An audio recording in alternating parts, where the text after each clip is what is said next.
Dan kita sedang meranduk untuk ke pukat yang seterusnya.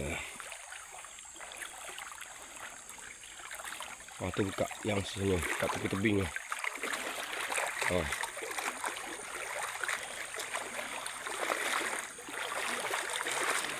Dia ada. Bawah besar lapang. Oh, kasar. Lampang. Jauh nampak dah, nampak putih dah. Tu besar. Allah, besar. Ni.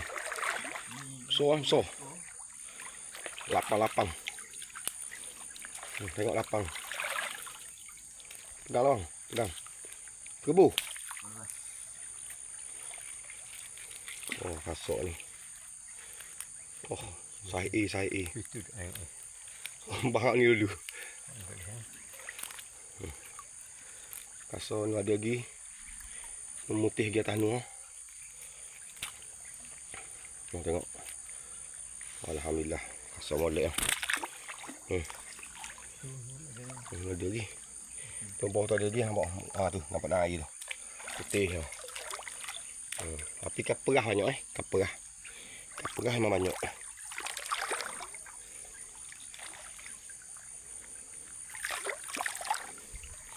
Ikan temperas.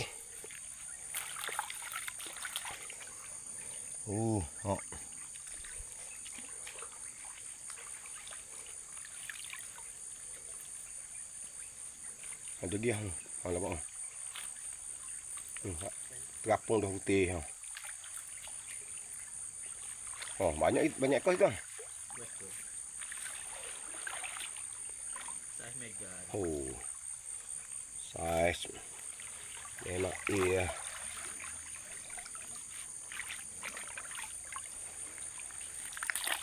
Disarankan main sini jangan pakai buka kecil rugi. Buka asal di sini. Maknanya ikan puas hati.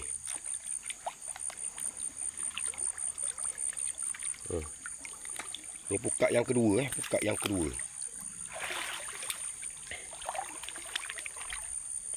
Pukat kedua kita. Baru pukat kedua. Sini pula. Pukat nombor 2.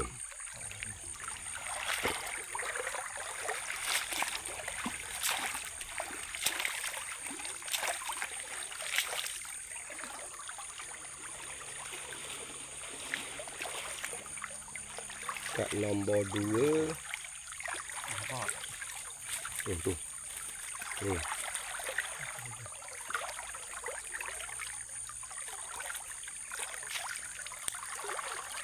Perah lah kat nak rasa.